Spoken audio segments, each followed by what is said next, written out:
اس کو ڈیمالش کرنے سے کچھ نہیں ہو جائے گا.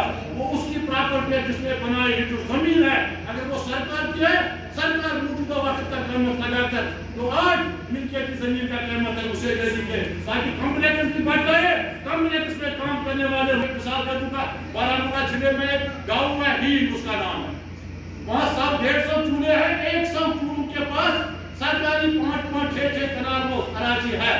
انہوں نے اس کو کھیتوں میں مٹی لگا کے اس کو زرخیز بنا دیا. 5.6 کنال کا یہ فروٹس کا باغ بنایا ہے, اس پر گزارا کرتے ہیں. سرکار سے میری التماس ہے, جب سے انہوں نے اس زمین کو دیا ہے اس وقت کی مالکیت دے کے ریٹ دے کے اس زمین کو ان سے پیسہ لیا جائے, ان کو زمینوں سے بے دخل نہ کیا جائے. اب جن کے پاس سینکڑوں ہزاروں کنال زمین ہے, انکروچ کیا ہے, فارسٹ لینڈ اور گاسٹرائٹ پر قبضہ کیا ہے, ان کے ساتھ سرکار پیسے لے گی, ان سے وہ زمین لے لے گی. اگر جینون کسی کے پاس ہے اس کو ستایا نہیں جانا چاہیے. اگر جینون نہ ہو اس کو لیا جانا چاہیے. پرسوں ہی ویڈیو میں نے دیکھا ہے, ایک آدمی کہہ رہا تھا, ایک وکیل ہے, اس نے میونسپلٹی سے 24 کروڑ میں کمپلیکس کے لیے زمین خریدی ہے, بیا بھی ہے, کاغذات بھی ہے, پھر اس کو سیل کیا گیا.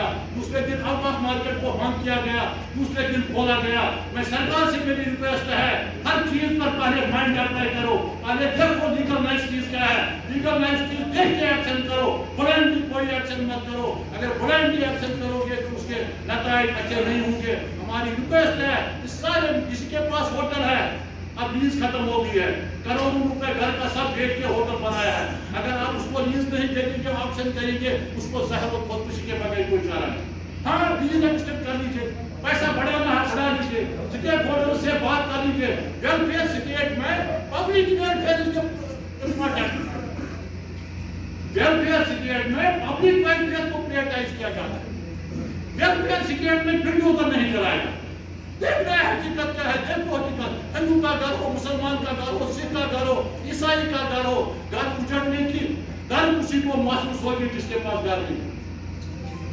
جیسا ہماری سول سوسائٹی کی طرف سے ان سے مودبانہ گزارش ہے گورنر انتظامیہ سے کہ وہ اس ایشو پر ہیومن ہارٹ رکھ کے ہیومن اینگل سے ایشو کو.